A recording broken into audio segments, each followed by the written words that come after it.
cumprimento a todos, com muita alegria de estarmos aqui para mais um estudo sobre educação da vida e a importância de brincar. Estamos falando aquelas mães, pais, professores, educadores que gostam de se aprimorar mais, de estudar sobre o desenvolvimento infinito da criança. Então, este tema é um tema muito importante e talvez pouco falado, pouco estudado, mas de um valor imenso. A educação da vida e a importância de brincar. O livro A Verdade da Vida 25, escrito pelo Dr. Masaharu Taniguchi, está escrito assim: a base da educação consiste em crer na potencialidade infinita da criança, descobrir seus talentos e suas habilidades, elogiá-la, incentivá-la, fortalecer-lhe a autoconfiança e assim fazê-la interessar-se pelos estudos. A possibilidade de desenvolvimento da criança é possibilidade de desenvolvimento da vida. Então, nós nos dedicarmos com a alma, com o coração, com a nossa própria vida a elogiar as crianças, incentivá-las, fortalecer-lhes a autoconfiança, que importante tem isso, na formação da criança. Então, aí estaremos desenvolvendo a própria vida, a vida divina que existe dentro da criança. E a vida se desenvolve viçosamente quando se vê livre de restrições.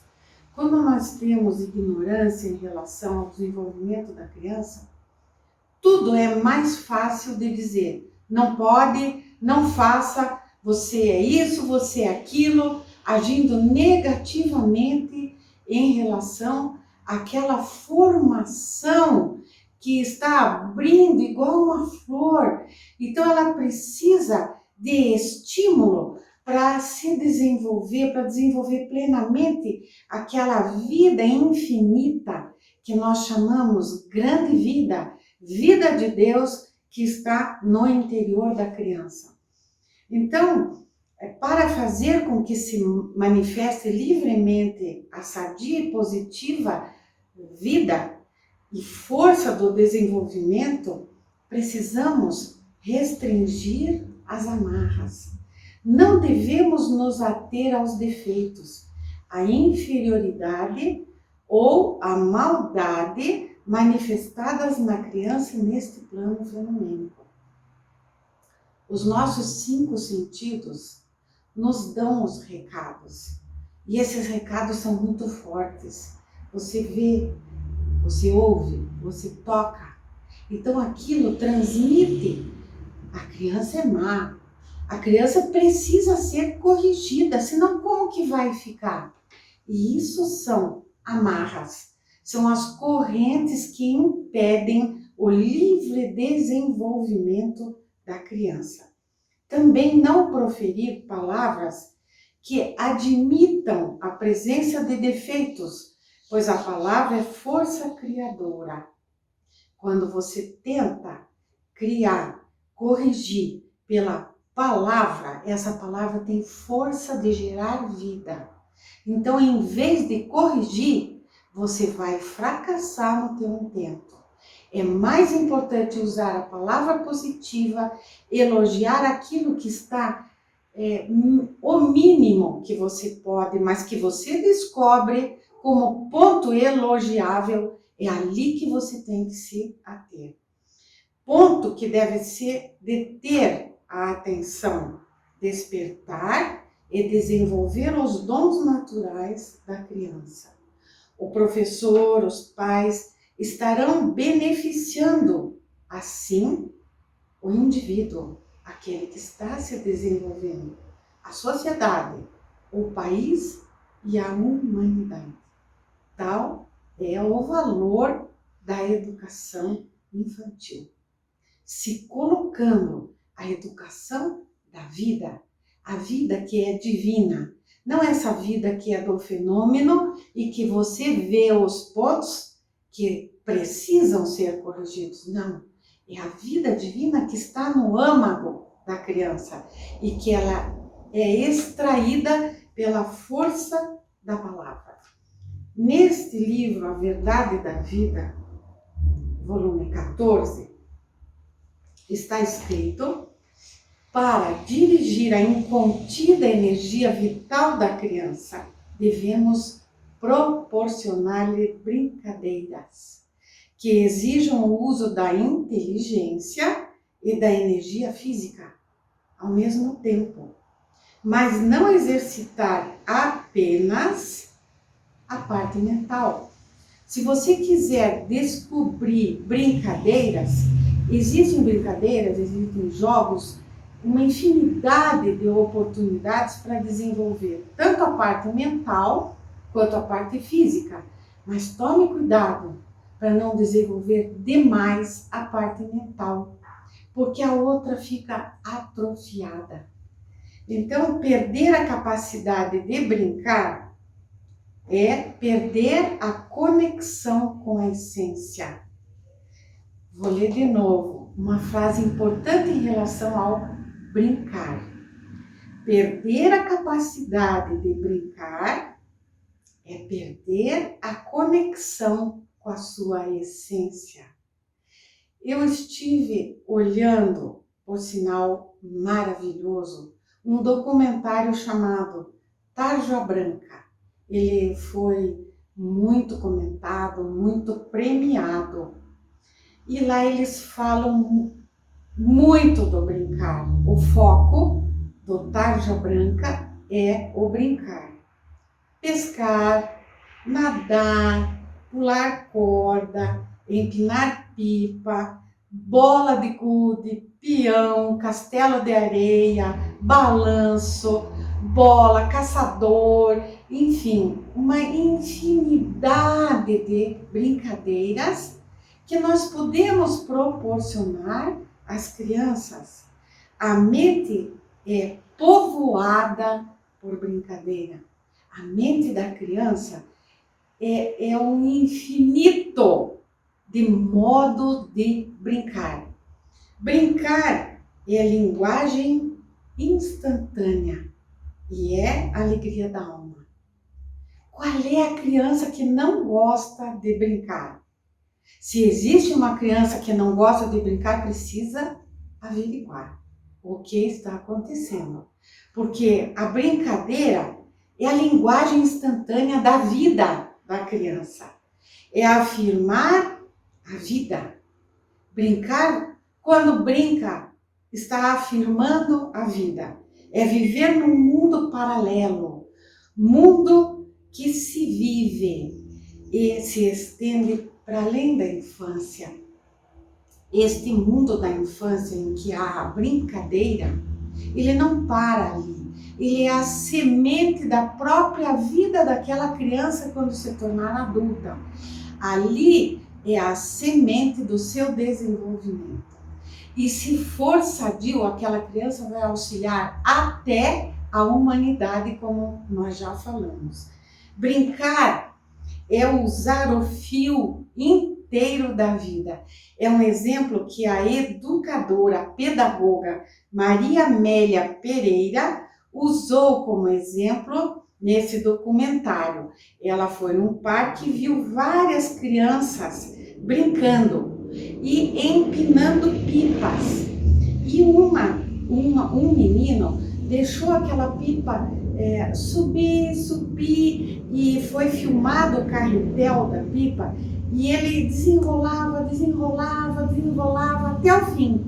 Aí as outras crianças diziam: batize a pipa, batize a pipa. E ela perguntou: por que batizar a pipa? Ela perguntou para o menino e o menino disse: significa ninguém pode cortar. Então ela usou isso na educação da criança, na maneira dela brincar. Deixe ela brincar, deixe o fio da pipa se estender até o final. Isso significa ninguém pode cortar esse desenvolvimento, essa alegria de brincar. Lembro na minha infância, quando eu estava vendo isso em casa, esse documentário, Tarja Branca, eu estava em companhia da minha filha, que é também psicoterapeuta, e eu olhei aquele envolvimento daquelas pessoas que falavam no documentário e a emoção que elas falavam daquelas situações, e eu lembrei da minha infância. Eu me transportei para a minha infância, coisas que já estavam esquecidas. É interessante como nós guardamos isso e quando necessário isso brota e nos ajuda. Esse momento foi um momento muito importante para mim. Foi quando eu estava ouvindo e vendo esse documentário, porque eu lembrei, nós estávamos na mesa, tinha uma tia-avó que morava conosco, meu pai muito presente nas brincadeiras infantis. Então, nós estávamos na mesa, isso por vários anos, enquanto éramos pequenos. Eu tenho uma irmã e um irmão mais novos já falecido, mas nós estávamos reunidos em torno da mesa, da copa, com barbantes e papéis de seda coloridos, pilhas de papéis de seda, e nós cortávamos as bandeirinhas para a festa junina. Alguns cortavam do tamanho, hoje em dia já tem tudo pronto para você comprar, mas naquela época nós fazíamos as bandeirinhas da festa junina. Então outro colava um por um e depois nós pendurávamos nos locais onde nós íamos festejar a festa junina daquele ano. E aquilo veio como uma recordação feliz, alegre, e eu senti a força daqueles adultos nos envolvendo naquele momento alegre da nossa infância. Também, nesse momento, eu me lembrei da Páscoa. Na Páscoa, na minha infância, que já faz tempo, eu lembrei que nós tínhamos um jardim em casa e nós escondíamos, quer dizer, os meus pais, essa tia, a avó que morava junto, escondia os ovinhos de Páscoa atrás das árvores, enfim, pelo jardim, e nós três tínhamos que correr, procurar e achar aqueles ovinhos. Que alegria que era aquilo! Você sabe que, estudando este tema, isso veio na minha recordação como uma alegria imensa, como uma lembrança que fez uma estaca de amor no meu coração. Essa é a importância do brincar, essa é a importância de se envolver com as crianças. Não é simplesmente fazer a brincadeira. Vamos ver o que diz aqui. Brincar é lembrança da unidade. A unidade é o que procuramos a vida inteira. Então, quando eu lembrei desses fatos da minha infância, eu senti unidade. Unidade com os irmãos, unidade com a tia-avó, unidade com o pai, principalmente. A mãe não era tão presente nas brincadeiras, mas eu lembrei que o pai era presente. E na nossa casa tinha um carramanchão com os ganchos para colocar rede. E eu lembro que era preocupação muito grande do meu pai colocar a rede naqueles dois ganchos e ela ficava um balanço e ele nos empurrava. E isso, eu vou confessar, isso estava escondido dentro de mim. Mas você se esforçando para se envolver com as crianças, com os seus alunos, com os seus filhos, você vai propiciar a oportunidade para você trazer à tona esses registros de felicidade da sua infância. E isso vai substituir os registros infelizes. Eu lembrava de registros de briga por causa de boneca, de briga por causa até de ciúme de amigas. Isso estava registrado. E quando se falava em brincar, em infância, na minha infância, vinha essa lembrança de disputa, de boneca sendo tirada porque é minha, mas de repente, preparando esse estudo, veio à tona coisas muito lindas da minha infância. Então é só gratidão por nos proporcionar extrair o que já está dentro de nós. Porque nós temos dentro de nós o infinito, as crianças também. E cabe a nós adultos direcioná-las para aprenderem a extrair também esse infinito. O início do ciclo do brincar é quero e consigo fazer. Volte lá na sua infância. Pensa quando a menina quer ser princesa, quer ser rainha, quer ser mãe. Lembra lá da sua infância. Como foi importante esse início do seu ciclo da vida, que era ser mãe, ser uma princesa ou ser uma dirigente de uma empresa. Hoje em dia é outra ideia, as crianças já têm outra ideia. Então, isso é o que se chama quero e consigo fazer. Essa expressão eu quero e eu posso fazer já se inicia nesse ciclo que é brincar. Eu tenho 4 filhos e o segundo filho mais velho, quando ele era pequeno, ele tinha 9 anos de idade, ele pegou aquele papelão do papel higiênico, do rolo de papel higiênico, e ele ficou muitos dias ali.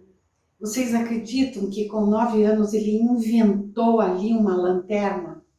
Ele pôs os fios, ele pôs a luz, enfim, com 9 anos de idade, com um rolo de papel higiênico, ele inventou uma lanterna. Qual foi a alegria dessa criança de fazer isso? De já mexer nas coisas, de já tentar fazer. Por quê? Porque no interior dele, no início do ciclo dele, ele disse eu posso, eu quero e eu consigo fazer. Então, brincar é um gesto de expansão da consciência. Hoje em dia, se fala demais na expansão da consciência. Expansão da consciência é abrir o ilimitado que existe dentro de nós. E o brincar é isso, expansão da consciência. Porque é cutucar naquilo que está lá dentro, naquilo que está latente. A criança vive num mundo completamente inconsciente. Vai adquirindo a consciência aos poucos, brincando. Representa no brincar situações inconscientes da vida e do ambiente em que ela vive. Você veja que seriedade que é o brincar de uma criança. Eu, quando tive meus filhos pequenos, não sabia isso. Não tinha internet. Não tinha cursos que ensinavam essas coisas. E eu não brinquei com os meus filhos. E hoje eu vejo a importância dos pais brincarem com os filhos também. Dos professores tirarem um tempo do recreio, o quanto é importante o recreio, e se envolverem nas brincadeiras com as crianças. Ou verificar a brincadeira das crianças. Então, por que acontece isso? Porque a criança capta no seu mundo, no seu ambiente, na sua família, Na escola, ela capta as vibrações daquele mundo e ela interioriza. E ela exterioriza isso brincando, porque ela não sabe definir as situações que ela vive. Então, quando ela brinca, ela define aquilo que ela está vivendo, ou na sua casa, ou na sua escola. Então, vamos brincar de corda, vamos brincar, empurrar as crianças no balanço, levar no parquinho, acompanhar a alegria das crianças. Eu tenho só um neto pequeno agora, os outros já estão maiores. Esse pequeno, com 4 anos de idade, quando eu vou na casa dele, a primeira coisa que ele diz: vamos brincar? Ele me chama Kika. Vamos brincar, Kika? Aí eu penso, ele vai pedir para brincar de gato mia. Gato mia tem que colocar uma venda nos olhos e tentar pegar a criança e diz assim: gato mia. Aqueles que estão correndo têm que dizer miau. Então eu tenho que brincar de gato mia. E aquilo tem que se desenvolver. Mas a alegria dele é tão grande que vale a pena brincar de gato mia. Ou ele diz, vamos brincar de carrinho? Aí eu tenho que sentar no chão e jogar o carrinho. O meu ganhou, agora foi o meu que ganhou. E aquilo desenvolve alegria. E outro dia eu fiz isso. E ele ficou tão feliz porque eu fiquei bastante tempo brincando com ele, exclusivamente com ele. E me envolvi com ele pela alegria dele, pela unidade que se formou naquele momento. Aí chegou o momento de eu ir embora, tchau, tchau. Quando chegou 1 ou 2 dias depois, eu fui entregar alguma coisa para minha nora e buzinei ali e ele apareceu lá em cima e disse: vem aqui, cara. Eu disse: mas agora não dá, meu amor, eu tô com muita pressa. Ele me olhou assim, cheio de carinho, só um pouquinho.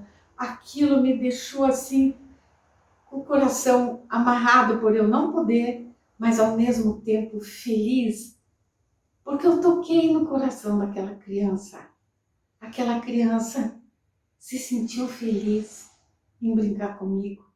E aquilo foi um ponto que ela vai levar para a vida. E os pais deles, ele tem um irmão mais velho, e eu estava comentando com a minha filha, os pais brincam muito com esses dois. Brincam todos os momentos que estão disponíveis em casa. Eles brincam com as crianças. É muito lindo de ver. E muito lindo de ouvir os comentários dos meus netos. Ah, a gente hoje brincou com o pai. A gente hoje brincou com a mãe de tal coisa. Então isso se chama fortuna, riqueza. Construir um lar onde os pais têm oportunidade de brincar com os filhos é riqueza, que não tem dinheiro que pague.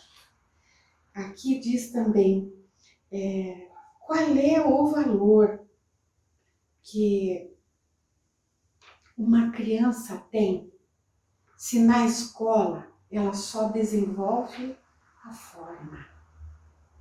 Esse resultado é de uma equipe de estudiosos na Universidade de Harvard. Então eles disseram, a sinapse se desenvolve muito mais brincando. Harvard chegou nessa conclusão. Então o valor, qual é o valor? A forma ou o conteúdo? Precisa, processo criador vem da brincadeira infantil. É onde brota tudo. A brincadeira infantil é o que propicia brotar tudo na vida do adulto. Então, existe um instinto lúdico. Esse instinto lúdico é brincar. É um instinto na criança. Ele já está lá, dentro desse processo criador. Então, interação, alegria. Tenho outra filha que brinca cozinhando. O mais novo adora aprender com ela. E eles se divertem fazendo receitas. E ela chama o filho, vamos fazer tal coisa? E ali tem alegria, tem risadas, tem observações. E isso tem unidade e muito desenvolvimento. Além do compartilhamento da mesma ideia entre mãe e filho. Há várias maneiras de brincar. Jogos entre pai, mãe e os filhos. Certa ocasião eu assisti um filme na Netflix que fala de um casal que tinha 2 filhos pré-adolescentes, uma menina e um menino. E nesse trecho do filme, os pais discutem e ficam em atrito. E o pai magoa a mãe. E naquele inteirinho, os 2 filhos já estavam na mesa com um jogo esperando os pais para jogar. Então, papai, venha, mamãe, venha, já preparamos o jogo. O pai foi, sentou junto com os filhos e ficaram esperando a mãe. A mãe, como estava magoada pela situação com o marido, não deu muita atenção e continuou fazendo os afazeres da casa. E os filhos chamavam, venha mamãe, estamos esperando. E o pai, então, chamou também.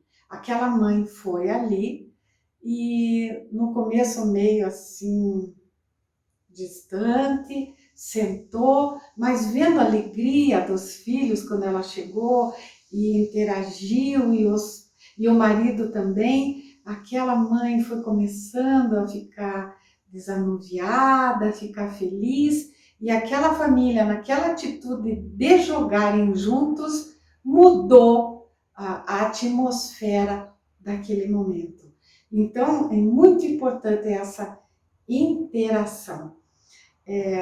Eu estava comentando também que brincadeira também é cantar, também jogar, enfim. Brincar é o alimento do dia a dia. É onde sai, é onde se extrai a alegria interior. E a alegria é uma das virtudes de Deus. Alegria. Alegria transforma a vida e brincar traz alegria. Então, afeto, comunicação, beleza, tudo isso se desperta na brincadeira. Afeto, comunicação e beleza. Veja quanto importante é brincar. Nós não tínhamos ideia dessa situação tão profunda na vida, principalmente da criança. Agora eu convido que você lembre a criança que você foi. Volte para a tua criança, lá atrás. O que essa criança fez de você hoje? Aquela criança trouxe para você hoje o que você é. Volte lá.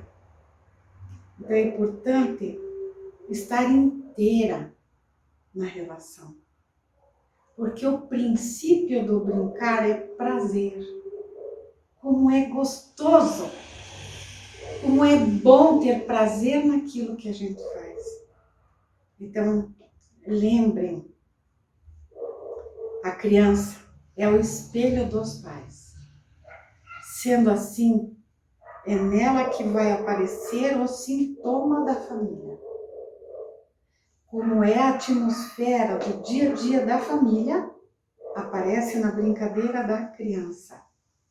Qualquer que seja o sintoma, os pais devem ter interação com ela. É a maneira mais fácil de se interar com a criança. Sabem qual é? É o que ela é especialista. Brincar. A criança é especialista em brincar. Mais do que qualquer outra pessoa. A criança tem a especialidade de brincar. Os adultos não brincam porque acham que não é importante. Não é coisa de adulto, isso é coisa de criança. Você tem que brincar sozinho. Tem que aprender a brincar sozinho. Você que é a criança. Mas é importante. A criança brincar é muito importante, sozinha. Mas o vínculo, a parceria, a troca, a cumplicidade, o respeito vem através da brincadeira em família. Pode ser de várias formas, mas por que antes os pais não brincavam com as crianças? Eu comentei, eu não brinquei com os meus filhos. Porque elas eram mais livres. Eu lembro que nós morávamos numa casa, tinha árvores, tinha uma casa lá atrás, assim, menor, com telhado baixo. Eu lembro dos meus filhos naquele telhado, lembro dos meus filhos andando no muro, lembro dos meus filhos subindo em árvores. As crianças eram mais livres antigamente. Hoje em dia, os pais não dão autorização para um filho descer no condomínio e brincar sozinho.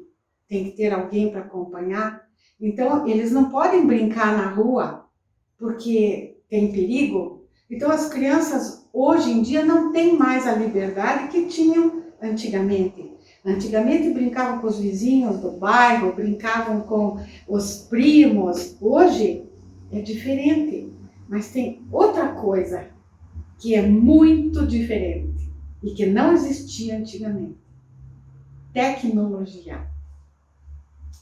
Antigamente eles criavam, inventavam, venciam desafios. Pensa subir numa árvore, que desafio para a criança. Eu vou conseguir, eu posso, eu vou conseguir. E ela treinava o seu limite, subindo na árvore, trepando no muro. E aí, tudo isso é parte do brincar. Agora, se a criança fica o dia inteiro no celular, ela deixa pobre essa parte de vencer desafios. Ela tolhe o seu pleno desenvolvimento, porque ela deixa de correr, deixa de pular, deixa de dar cambalhota, deixa de escalar, porque ela fica na frente do celular. Então, essas brincadeiras fazem ela descobrir que ela pode superar os próprios desafios. Por isso, o valor de brincar, muito importante. A tecnologia é importante. Lógico, hoje em dia tudo tem como fundamento a tecnologia, tudo. Mas ela toma espaço do corpo, do brincar livre, e junto com isso tira os benefícios do brincar. No livro Educação do Filho de Deus, do professor Keio Kanuma, ele cita o grande educador inglês Alexander Sutherland Ney, chamado de promotor da felicidade na sala de aula. Esse educador inglês Neil, ele era muito dedicado para a felicidade das crianças. Tanto que foi chamado promotor da felicidade na sala de aula. Fundador do Summerhill School, na Inglaterra, ele dizia: nunca há uma criança infeliz, cujos pais são também... não há criança infeliz. Ele diz: há apenas pais problemas. Vou repetir: não há criança infeliz ou criança problema, mas sim pais problemas. Forte e sério, para uma profunda reflexão. O importante é a harmonia. A harmonia é a base da felicidade. A harmonia é a clara do ovo que junta, que faz o bolo. A criança problema é uma criança infeliz, cujos pais também são infelizes. Ela capta. A criança é como uma esponja que capta a vibração do ambiente. Quando os pais se modificarem, a criança também se modificará. Numa sala de aula também acontece isso. Quando o professor muda em relação à postura com aquela criança problema, ela muda, porque ela corresponde àquilo que vem para ela. Ela capta o que vem para ela. Para Neil, tudo provém da distorção da mente e da infelicidade. Quando ele via uma criança infeliz na sala de aula, ele intimamente pedia perdão àquela criança. Que lindo isso! Quando ele observava uma criança sofrendo, no silêncio dele, ele pedia perdão àquela criança, imaginando que triste é para ela viver infeliz. Perdão, perdão. Essa era a postura dele, para assim ser chamado promotor da felicidade na sala de aula. Então está nas mãos do educador, dos pais, formar crianças valorosas, que vão dar muita contribuição para a família, para a cidade, para o país e para o planeta. Por que não? Por que não? Um exemplo de sala de aula está no volume 13, A Verdade da Vida, página 31, onde o mestre fala sobre a verdadeira educação, citando o senhor Iwahashi, neste livro A Verdade da Vida, cujo capítulo chama Palestra sobre a Verdadeira Educação. Então ele cita, nesta página 31, que este senhor educador, senhor Iwahashi, tinha um método. Esse método consistia em dizer para os alunos que desenhem um círculo diante de seus nomes todas as vezes que fazem uma boa ação. Quem tiver o maior número de círculos ao redor do nome será considerado o melhor. Dessa maneira, estimulou os alunos a descobrirem fatos positivos, muitos fatos positivos, acumulando-se somente boas imagens na mente. A pessoa só poderá se conduzir para o lado do bem de modo natural. Então, através desse exemplo, desse educador Iwahashi, as crianças traziam toda hora notícias assim: eu juntei papel no chão, eu puxei a descarga que não estava puxada, eu ajudei uma pessoa a atravessar a rua, eu ajudei o meu colega a responder, a preparar uma lição que deveria entregar. Enfim, muitos exemplos de luz, exemplos de boas ações começaram a surgir através dessa atitude, desse método desse professor. Então, assim, nós estudamos aqui vários métodos, várias situações em que podemos melhorar, em todos os sentidos. Tanto os pais quanto os alunos podem se dedicar mais àquelas crianças que fazem parte da sua vida, dedicando uma brincadeira, lembre que a especialidade do seu filho, do seu aluno, é brincar. Se você quer conquistar o coração de uma criança, brinque com ela. Ofereça a ela o seu amor, a sua dedicação, o seu tempo. E isso vai trazer maravilhosos frutos. Agora eu vou estudar um pouco com vocês, antes de nós entrarmos na oração final desse nosso tempo, em que nós olhamos a criança como um ser divino, que ela é. Eu vou estudar um pouco com vocês sobre a oração deste livro, A Verdade em Orações, volume 2, do Dr. Masaharu Taniguchi, página 13, é a primeira oração.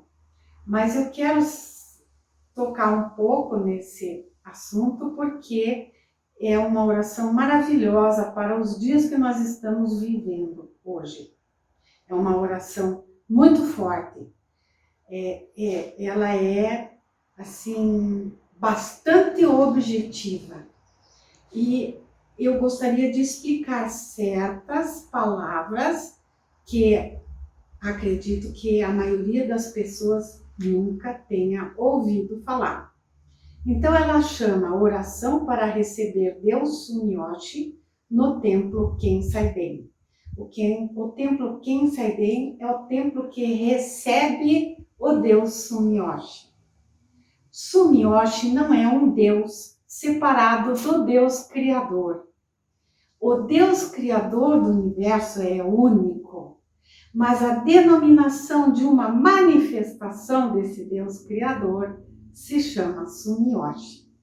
Então, aqui diz, eu, Masaharu Taniguchi, ou o nome da pessoa que está fazendo a oração, e ele convida o Deus Sumiyoshi, que é uma manifestação do Deus Criador único no mundo, para habitar o templo matriz do Ryugu.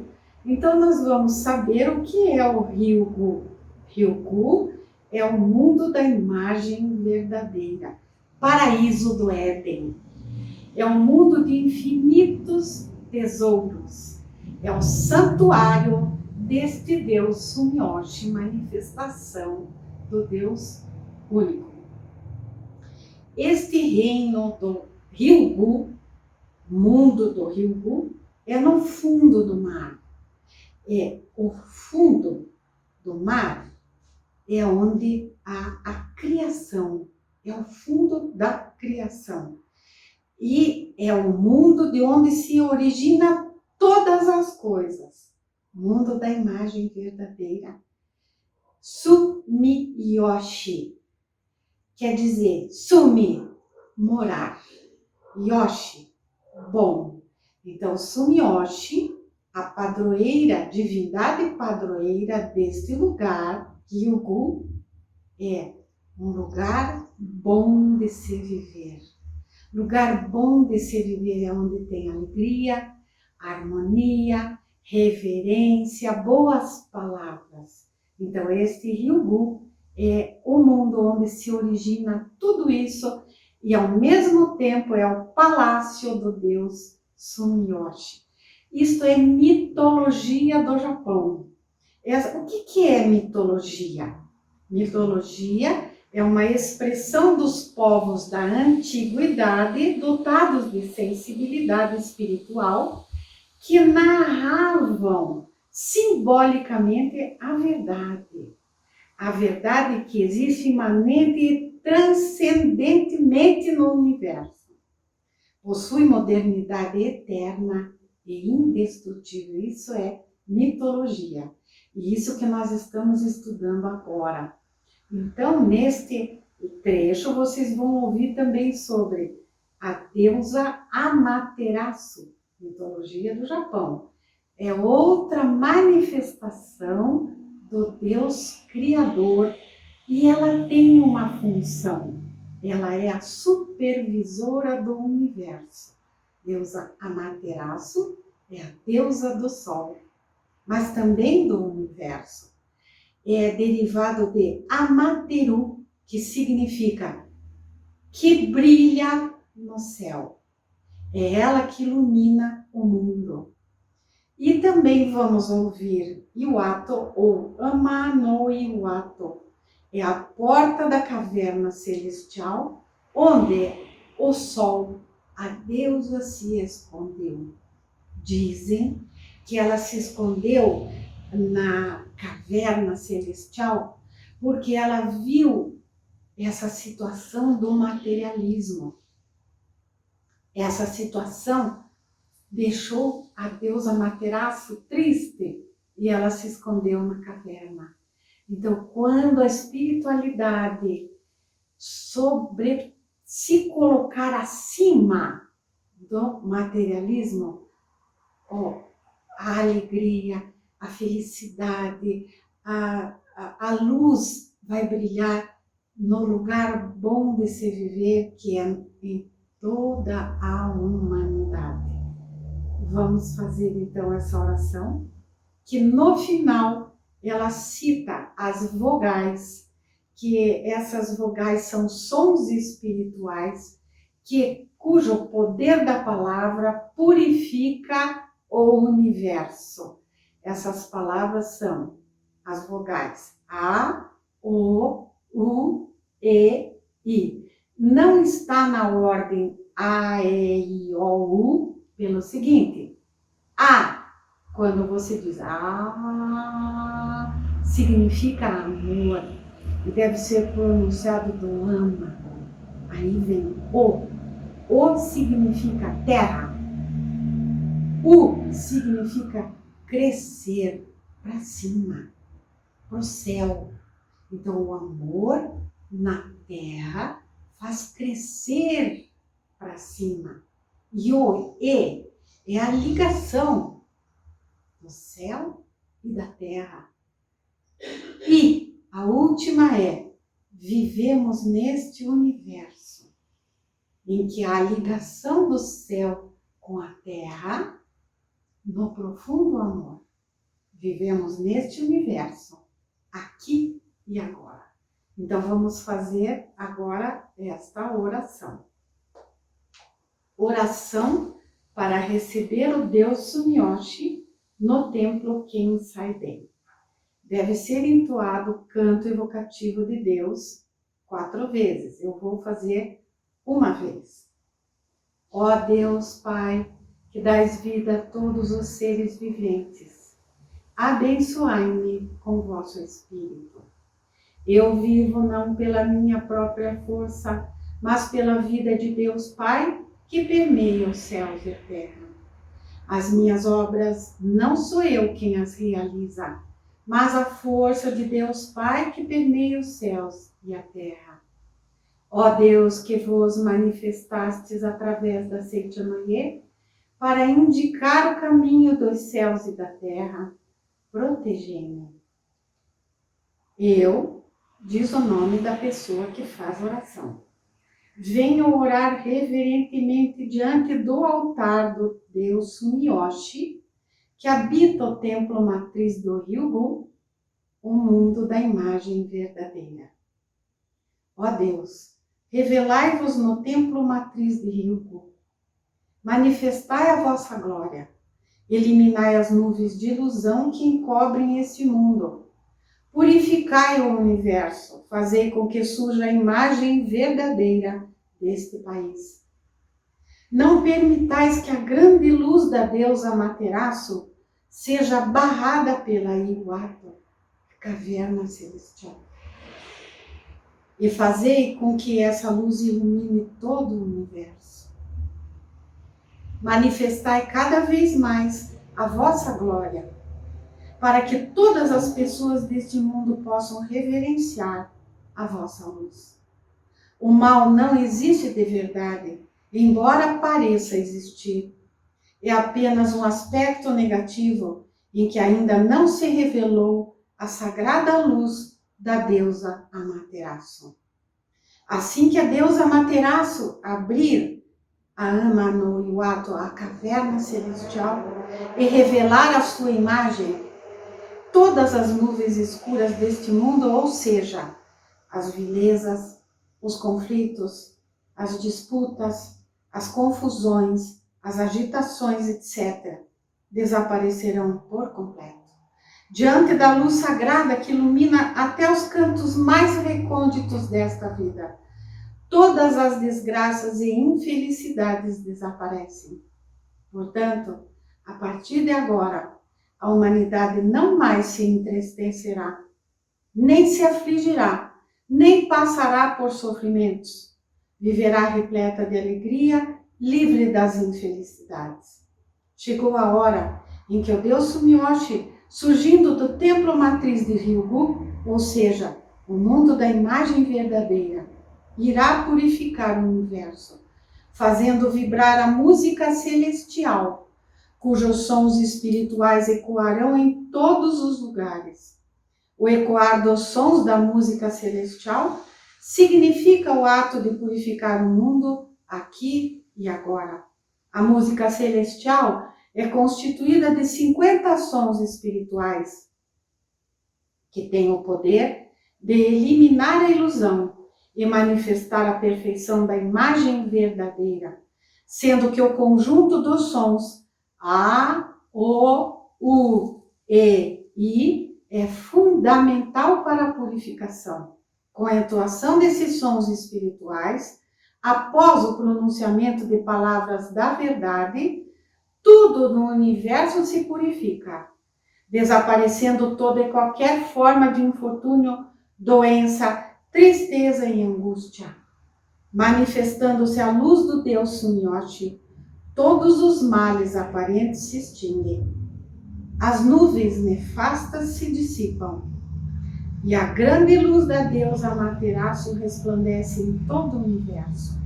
Diante da luz, as trevas desaparecem, os males se extinguem, as doenças são curadas, os conflitos cessam e todos os seres e todas as coisas são vivificados.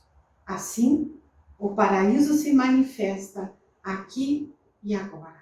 Neste momento, faço vibrar os sons espirituais, usando o poder da palavra para receber a luz de Deus. Aí se faz a entoação em voz clara, repetindo 3 vezes as vogais. Eu vou fazer apenas uma vez.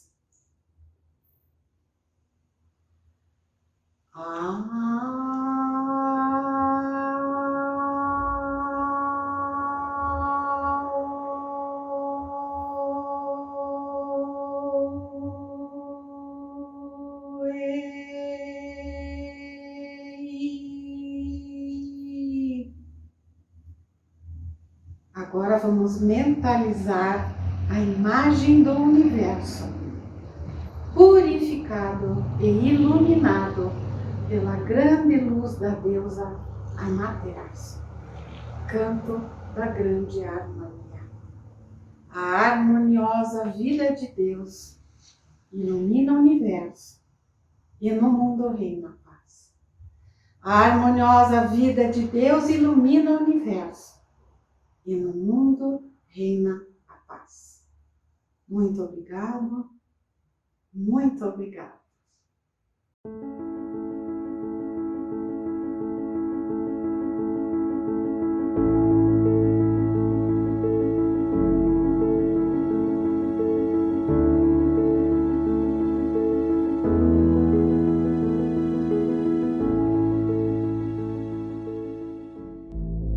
A grandiosidade da festividade do Santuário Roso nos faz pensar em como os nossos antepassados, nossos familiares, nossos entes queridos, pessoas a quem estimamos e já faleceram, também podem participar desta grandiosa celebração.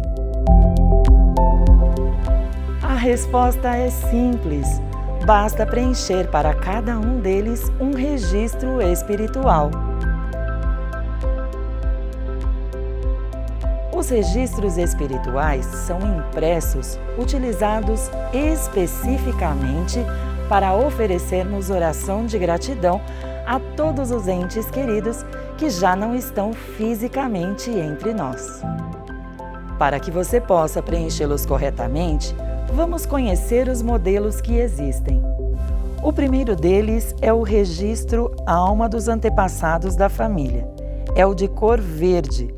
Quando inscrevemos um sobrenome nesse registro, estamos convidando todos os antepassados daquela parte da família para receberem as orações. Em cada registro, inscrevemos somente um sobrenome. O segundo é o registro de almas individuais. É o de cor laranja. Assim como o nome já diz, ele é usado para consagrar apenas uma alma, seja de um familiar, amigo ou outro ente querido. Nele, inscreve-se o nome completo da pessoa.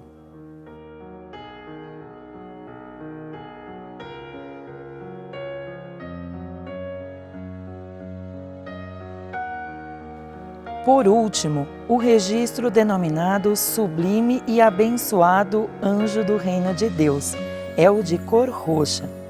Nele, devemos inscrever o nome completo das crianças abortadas, independentemente de tratar-se de aborto provocado ou espontâneo. Apesar de parecerem apenas cartões, os registros têm um significado muito profundo. Por isso, tratamos cada um deles com todo carinho desde o começo. Afinal, são o meio de nos comunicarmos com aquelas almas que inscrevemos. No verso de cada registro, há um espaço destinado ao preenchimento do nome de seu responsável, que é a pessoa que está oferecendo a oração. Todos os registros são evocados nominalmente durante a cerimônia de evocação das almas. Por isso, é necessário o preenchimento bastante legível. Recomendamos caneta azul ou preta e, preferencialmente, letra de forma. Os registros espirituais inscritos e evocados serão consagrados no sacrário do Santuário Roso, onde permanecerão durante 1 ano e receberão 5 orações diárias, às 6, 8, 10, 13 e 15 horas, totalizando 1.825 orações durante o período.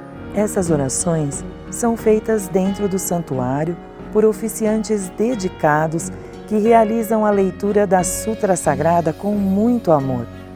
Todas essas orações levam tranquilidade e força espiritual para as almas. Assim, conseguem alcançar níveis mais elevados no mundo espiritual e enviar vibrações de amor e proteção aos seus parentes e descendentes. Os registros espirituais podem ser adquiridos nas regionais, núcleos e associações locais de todo o Brasil. Porém, enquanto nossas atividades presenciais estão suspensas, você pode adquiri-los através de nossa livraria virtual ou contatando com a Superintendência de Ofícios Religiosos da Seichonoye do Brasil pelo e-mail oficiosreligiosos@sni.org.br ou WhatsApp 11 50 14 22 46. Em caso de dúvida, entre em contato por meio desses mesmos canais. Dê um presente aos seus antepassados, aos seus familiares, aos seus entes queridos. O privilégio de participar desta grande celebração. As bênçãos recebidas se estenderão a toda a sua família. Muito obrigada!